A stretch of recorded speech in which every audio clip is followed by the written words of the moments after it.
오늘 말씀은 마태복음 2장 1절에서 12절입니다. 헤롯 왕 때에 예수께서 유대 베들레헴에서 나심에 동방으로부터 박사들이 예루살렘에 이르러 말하되 유대인의 왕으로 나시니가 어디 계시냐? 우리가 동방에서 그의 별을 보고 그에게 경배하러 왔노라 하니 헤롯 왕과 온 예루살렘이 듣고 소동한지라. 왕이 모든 대제사장과 백성의 서기관들을 모아 그리스도가 어디서 나겠느냐 물으니 이르되 유대 베들레헴이오니 이는 선지자로 이렇게 기록된 바 또 유대 땅 베들레헴아 너는 유대 고을 중에서 가장 작지 아니하도다. 내게서 한 다스리는 자가 나와서 내 백성 이스라엘의 목자가 되리라 하였음이니이다. 이에 헤롯이 가만히 박사들을 불러 별이 나타난 때를 자세히 묻고 베들레헴으로 보내며 이르되 가서 아기에 대하여 자세히 알아보고 찾거든 내게 고하여 나도 가서 그에게 경배하게 하라. 박사들이 왕의 말을 듣고 갈새 동방에서 보던 그 별이 문득 앞서 인도하여 가다가 아기 있는 곳 위에 머물러 서 있는지라. 그들이 별을 보고 매우 크게 기뻐하더라. 집에 들어가 아기와 그의 어머니 마리아가 함께 있는 것을 보고 엎드려 아기께 경배하고 보배합을 열어 황금과 유향과 몰약을 예물로 드리니라. 그들은 꿈에 헤롯에게로 돌아가지 말라 지시하심을 받아 다른 길로 고국에 돌아가니라. 아멘. 할렐루야. 오늘도 예배의 자리에 나오신 여러분을 진심으로 환영하고 축복합니다. 어제 제법 눈이 내렸습니다. 날씨도 엄청 추워졌죠. 집에 가는 길에 많은 아이들이 나와서 눈장난 치는 것을 봤습니다. 눈싸움도 하고 눈사람도 만들고. 그 모습을 보며 함께 웃는 부모님들도 참 행복해 보이더라고요. 감사한 일이죠. 그래, 겨울은 추워야 제맛이지 라고 생각하면서도 아이스크림 하나로 행복했던 여름이 또 생각나는 것은 어쩔 수 없는 것 같습니다. 이럴 때 보면 사람의 마음이란 게 참 간사한 것 같죠. 추울 때는 여름이 좋았던 것 같고 더울 때는 겨울이 그립고, 하지만 겨울엔 또 이렇게 하얀 눈, 여름엔 바닷가, 때때마다가 주는 그 매력이 있기에 그 때에 참 감사할 수 있는 것 같습니다. 그래서 오늘도 주님께 예배하는 이 시간이 참 감사합니다. 다시 강화된 거리 두기로 현장 예배가 조금은 어려워졌지만 그럼에도 불구하고 이렇게 주님 앞에 나와 예배드리게 하신 것 감사드릴 뿐입니다. 다시 한번 마음을 정돈하시고 하나님께 우리의 시선을 두기를 바랍니다. 마음을 단정히 하시고 강림절 시리즈 설교의 마지막이죠. 기뻐하다 라는 제목으로 하나님의 말씀 증거하겠습니다. 오늘은 동방박사 이야기입니다. 저 멀리 동방에서 천문을 관측하던 박사들이 하늘의 별자리를 봅니다. 그것을 잘 이렇게 풀어보니 유대인의 왕이 나실 거라 함을 예측하고 별을 따라 예루살렘까지 당도하게 되죠. 그런데 눈치가 없는 건지 열정이 넘치는 건지 온 동네 방네 유대인의 왕이 어딨냐고 수소문을 합니다. 엄연히 자기가 로마의 승인을 받아서 유대인의 왕으로 있는 헤롯 대왕이 그 소식을 들었으니 어떻겠습니까? 내가 있는데 유대인의 왕? 라고 했겠죠. 왕좌를 지키기 위해, 그 자리를 지키기 위해 피해 숙청까지 감행했던 헤롯 대왕이니 다시 한번 눈이 뒤집힐 법도 합니다. 헤롯은 이들을 불러 자신도 그 그리스도에게, 그 유대인의 왕에게 경배하고 싶으니 어디 계신지 찾거든 나에게도 알려달라 합니다. 하지만 그의 속이 얼마나 음흉한지는 우리도 잘 알고 있죠. 어쨌거나 동방의 박사들은 왕궁을 뒤로하고 계속해서 별을 따릅니다. 마침내 베들레헴 작은 집 앞에 도착하고 그들은 어린 예수님께 무릎을 꿇고 경배를 드립니다. 유대인에게 왕에 걸맞는 예물을 드리면서 말이죠. 여러분들도 잘 아시는 이 동방박사 이야기, 얼핏 또 동화 같기도 한 이 이야기 속에서 우리에게 주시는 주님의 기쁨을 만나보기를 소망합니다. 우리 말씀으로 들어가 보겠습니다. 본문 10절 말씀 다시 한번 함께 보겠습니다. 그들이 별을 보고 매우 크게 기뻐하더라. 아멘. 오늘 말씀 첫 번째, 별을 보고 기뻐하다. 오늘 사건의 핵심 인물들이죠. 동방의 박사들. 이들 하면 떠오르는 두 가지가 있습니다. 먼저는 그들이 드린 예물이고 또 하나는 그들이 쫓아온 별입니다. 이 박사들이 동방 어디에서 왔는지 성경에는 자세히 기록되어 있지는 않습니다. 다만 동방에서부터 유대 왕의 별을 보고 먼 나라 이곳까지 왔다고만 기록되어 있을 뿐이죠. 별을 따라, 참 낭만적인 이야기입니다. 별을 따라 먼 길을 여행했고 마침내 그곳에서 진짜 별을 만나게 되었다. 흔히 문학에서 별은 꿈과 희망 그리고 길잡이 등을 상징합니다. 지금처럼 지도나 내비게이션이 없던 시절에는 북극성이나 몇몇 별자리를 보고 방향을 잡고 항해를 했다고 하니 목적지를 향한 나침반처럼 인생의 길라잡이로 묘사되기에 충분할 것 같습니다. 동방의 박사들도 이 별을 마치 인생의 나침반처럼 삼아서 먼 길을 왔던 것이죠. 이들에게 왕의 별은 어쩌면 일생일대의 기회였고 천운이자 사명이었을 겁니다. 왕의 탄생을 나타내는 별을 보았고 그 산 증인이 되었다.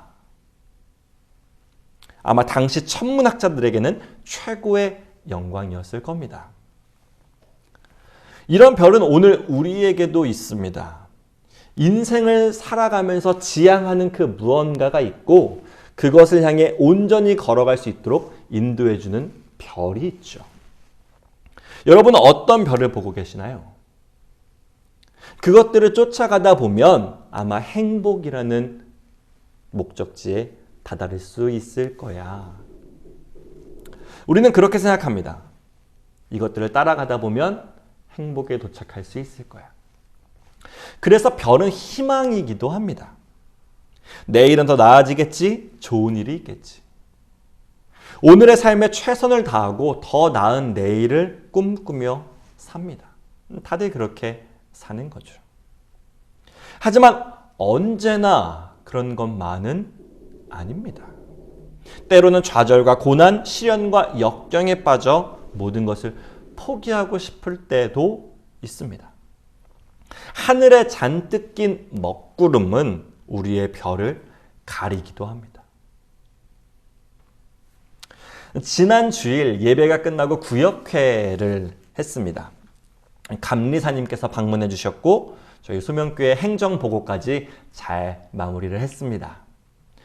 감리사님과 여러 이렇게 이야기를 나누다가 또 좋은 이야기도 많이 해주셨는데 특별히 제 걱정도 많이 해주셨습니다. 감사한 일이죠. 자신도 이제 감리사님도 준회원 과정을 참 힘들게 보내셨다면서 말이죠. 그러면서 이런 이야기를 해주셨습니다. 아마 그때가 저녁을 앞둔 병장의 심정일 겁니다. 저녁을 앞둔 병장의 심정. 몸은 편한데 마음은 불편하고 앞으로 무엇을 해야 할지 그 막연하고 막막한 불안함을 자신도 경험하셨다. 소명교회에 부임한 지 3년 차, 3년을 가득 채워가는 겨울. 하나님께서 지켜주심을 분명히 믿고 고백하지만 그러면서도 알 수 없는 답답함도 있습니다. 없다면 거짓말이겠죠. 목회자로서 이 길을 어떻게 헤쳐나가야 할지, 바르고 건강한 목회가 어떤 것일지 여전히 고민입니다. 담임자로서 책임져야 할 것도 참 많은 것 같고요. 주님께서 부르셨고 저 멀리 보이는 별을 따라 한 걸음씩 걸어오긴 했는데 아차하니 잠깐 눈 돌리니 별이 사라진 것만 같은 그런 때, 그런데 그런 중에도 하나님께서는 저를 또 소명교회를 붙들고 계셨습니다. 한 말씀이 떠오르게 하십니다. 수고하고 무거운 짐진 자들아 다 내게로 오라. 내가 너희를 쉬게 하리라. 잊고 있던 중요한 사실을 다시금 떠올리게 하십니다. 내 눈에 보기에 지금 한치 앞을 알 수 없고 내 눈 보기에 지금 홀로 남은 것 같지만 내가 다 해야 할 것 같지만 그 어떤 순간에도 하나님께서는 저와 여러분과 우리와 함께하고 계시다는 사실 말입니다. 내가 너희와 항상 함께 있으리라는 임마누엘의 약속, 임마누엘의 하나님. 이 말씀이 단지 책에서가 아니라 단지 어떤 누군가의 이야기에서가 아니라 우리 삶에, 제 삶에 체험되었을 때 저는 참 민망하기도 했습니다. 내가 그걸 잊고 살았구나. 하지만 그것만큼, 그것보다 더 큰 감사함을 하나님께 올려드릴 수 있었습니다. 하늘에 구름이 끼면 별이 안 보입니다. 그 별을 쫓아서 힘껏 살아왔는데 잠깐 낀 구름은 그 희망을 빼앗아간 것처럼 보입니다.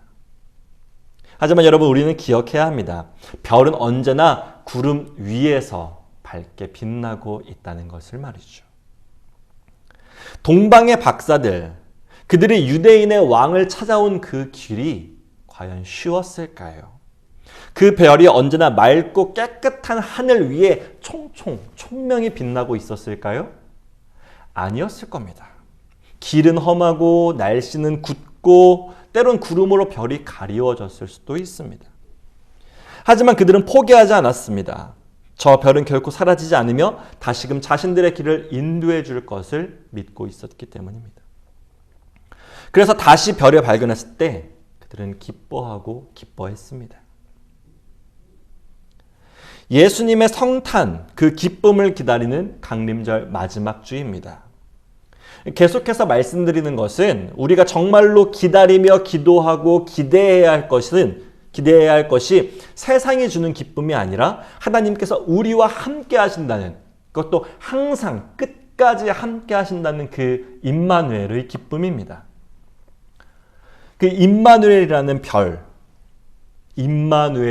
별을 만났을 때 오늘 동방의 박사들처럼 크게 기뻐하고 기뻐할 수 있는 우리 소명교회가 되리라 믿습니다. 그 기쁨 누리시기를 축복하겠습니다. 이어서 봅니다. 좀 앞으로 가세요. 본문 2절 말씀 함께 보겠습니다. 유대인의 왕으로 나신 이가 어디 계시냐? 우리가 동방에서 그의 별을 보고 그에게 경배하러 왔노라 하니. 아멘. 오늘 말씀 두 번째, 유대인의 왕으로 나신 이를 기뻐하다. 하늘에는 무수히 많은 별들이 있습니다. 물론 세상에도 별이 참 많죠. 그래서 임마누엘의 별이 아니어도 저 나름의 희망, 소망이 있다고 생각할 수도 있습니다. 그런데 세상의 별은 이런 생각을 들게 합니다. 그 끝에 아무것도 없다면. 동방박사들도 우리도 인생의 별을 쫓으며 삽니다. 별 그 자체를 사랑하는 사람도 있을 수 있지만 나침반으로서의 별이라면 우리는 그것을 따라 어딘가 도착하기를 바랍니다. 그렇게 되기를 믿고 희망하죠. 그런데 그 끝에 아무것도 없다면 어떨까요? 별을 향한 우리의 인생 여정이 그냥 그 자체로 행복한 거다. 별 보고 살아가는 것만으로 행복한 거다. 라면서 우리 스스로를 위로할 수 있을까요? 동방의 박사들은 확신을 가지고 있었습니다. 그렇지 않고서야 처음 출발할 때 경배할 예물을 다 챙겨서 그 먼 길을 떠나진 않았겠죠. 그럴 수도 있고 아닐 수도 있다는 것은 절대 아니었습니다. 그들은 그 길 끝에 유대인의 왕을 만나리라 확신했습니다. 그리고 마침내 별이 머물렀고 그곳에서 한 아기를 만나게 됩니다. 그들이 별을 보고 매우 크게 기뻐하더라. 이들은 별을 만난 기쁨을 누렸습니다. 하지만 이들이 기뻐할 수 있었던 것은 분명한 조건이 있는데 그 별이 진짜 왕을 만나게 해주었다는 것입니다. 동방에서 보던 그 별이 문득 앞서 인도하여 가다가 아기 있는 곳 위에 머물러 서 있는지라. 아멘.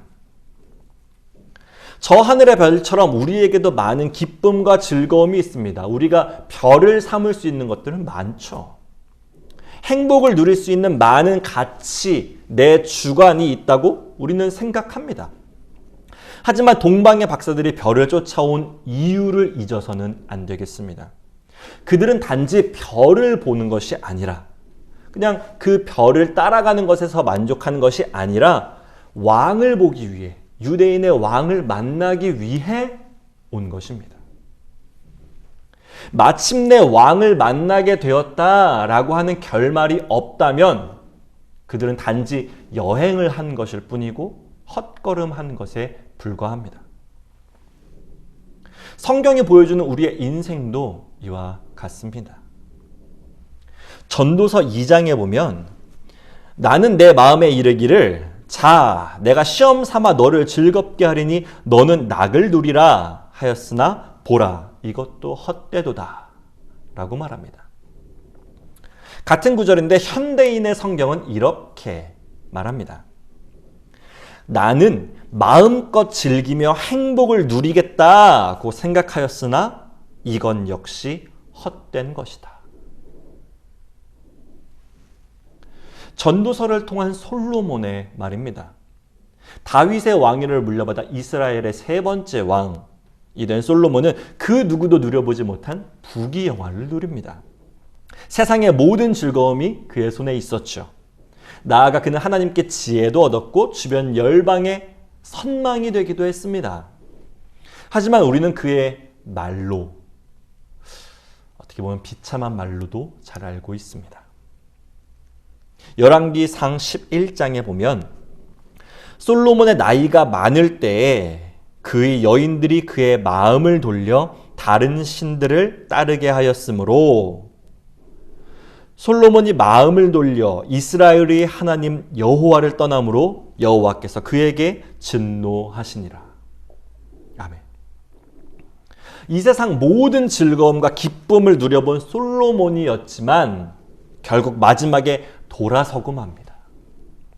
열왕기서는 솔로몬의 재산과 상황에 대해서 아주 자세하게 묘사하고 있는데요. 왕의 후궁이 700명이요 첩이 300명이라고 합니다.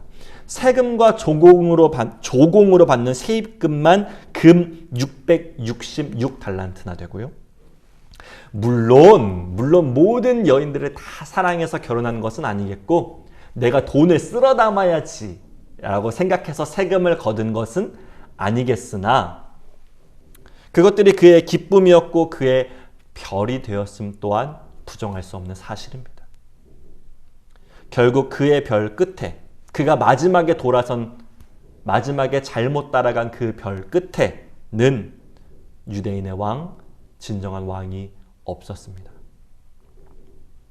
그의 걸음은 이 동방의 박사들과는 다르게 헛걸음으로 끝나게 된 것입니다. 잘못된 별을 따라갔을 때 우리의 마음은 하나님에게서 돌아서게 됩니다. 세상에는 우리를 기쁘게 하는 많은 것들이 있습니다. 특히 연말연시가 되면 한 해의 기쁨을 돌아보고 새로운 기쁨을 찾죠. 이 세상에 얼마나 많은 즐거움과 기쁨이 있겠습니까? 하지만 여러분, 이 세상 모든 별이 유대인의 왕을 만나게 하지는 않습니다. 우리는 진짜 왕을 만나게 해주는 진짜 별을 따라가야 합니다. 그 별이 머무는 곳에서 진짜 왕을 만나게 되었을 때 우리는 진정한 기쁨을 누릴 수 있게 되기 때문입니다. 우리는 오늘 무엇으로 기뻐하고 있습니까? 우리를 진정으로 기쁘게 하는 것은 무엇입니까? 예수 그리스도를 만난 기쁨이 아니라면 그것들은 모두 헛것에 불과할 겁니다. 저 하늘의 수많은 별들 중에 하나를 그냥 내 마음대로 쫓는 것이 아니라 우리와 항상 함께 하시겠다는 임마누엘의 별을 쫓아 마침내 예수님 만나는 기쁨 누리시기를 축복하겠습니다. 마지막입니다. 별을 따라, 별을 통해 동방의 박사들이 찾고자 했던 것은 유대인의 왕이었죠. 그들은 마침내 한 아기를 만났고 그에게 예물을 드리며 경배합니다. 그리고 그렇게 가장 큰 기쁨을 누리며 돌아가죠. 지극히 높은 곳에서는 하나님께 영광이요 땅에서는 하나님이 기뻐하시는 사람들 중에 평화로다 라는 천사의 찬송, 영광과 평화의 왕. 그런데 이 유대인의 왕은 우리가 말하는 꽃길만 걷기 위해 오신 것이 아니었습니다. 그 영광과 기쁨의 이면에는 유대인의 왕으로서 가야 하는 또 다른 길이 있었습니다. 마태복음 27장, 예수께서 총독 앞에 섰음에 총독이 물어 이르되 네가 유대인의 왕이냐? 예수께서 대답하시되 내 말이 옳도다 하시고. 아멘. 우리 오늘 본문 마태복음이었죠. 마태복음은 이 복음서 앞 뒤로 반복되는, 문학적으로는 수미상관이라고 하죠. 수미상관의 방식으로 예수님을 소개합니다. 앞에서 한번, 마무리해서 다시 한번. 그 키워드는 바로 유대인의 왕입니다. 그런데 이 의미는 두 가지입니다. 앞서는 영광이었고 뒤에서는 십자가입니다. 마태복음은 우리가 예수님의 단면, 한 면만 보기를 원하지 않습니다. 그래서 예수님의 사랑과 구원 이면에는 항상 십자가가 있음을 상기시켜 주죠. 우리가 누리는 구원의 기쁨 이면에는 언제나 예수님의 십자가가 있다는 것을 기억해야 하겠습니다. 세상의 화려함, 성탄이라는 축제는 자칫 우리가 예수님의 한 면만을 보게 합니다. 예수님이 이 땅에 오신 목적을 조금은 잊게 하기도 하죠. 열심히 따라간 그 별자리 끝에서 헷갈리게, 우리의 눈을 조금 가리게 할 수도 있습니다. 그러니 우리는 더욱 잊어서는 안 되겠습니다. 예수님이 이 땅에 오신 이유, 우리를 사랑하사 자기를 내어 십자가에서 죽으신 것, 그것으로 우리를 구원하셨다는 사실 말입니다. 그 예수님의 십자가 사랑과 함께 예수님의 나심을 기억하시는 저와 여러분이 되기를 축복하겠습니다. 강림절 시리즈 설교, 기다리며 기도하고 기대하며 기뻐하다. 4번에 걸쳐 우리가 성탄을 기다리면서 어떤 믿음의 삶을 살아야 할지 나눠봤습니다. 이번 주말이면 성탄절입니다. 아기 예수님의 탄생이 단지 한 생명에 대한 축하와 기쁨이 아니라 온 인류, 여러분, 저, 우리를 향한 하나님의 사랑이었음을 다시 한번 기억하며 그 기쁨 누리시기를 진심으로 축복하겠습니다. 말씀을 정리합니다. 기뻐하다, 오늘 3가지 말씀드렸죠. 첫째, 우리의 인생을 인도하시는 임마누엘의 별을 따라가시기를 소망합니다. 둘째, 진짜 별을 따라가 진짜 왕을 만나는 기쁨 누리시기를 축복하겠습니다. 셋째, 우리가 누리는 기쁨 이면에는 항상 예수님의 십자가가 있음 또한 함께 기억하시기를 바랍니다. 이제 진짜 코앞입니다. 오랜 시간 기다려왔습니다. 누구보다 간절하게 기도했죠. 다른 무엇보다 기대했습니다. 우리 예수님을 만나는 기쁨을요. 우리 가운데 우리와 함께 하시는 예수님과 함께 이번 한 주도 충만한 풍성한 기쁨 누리시기를 진심으로 축복하겠습니다. 기도하겠습니다.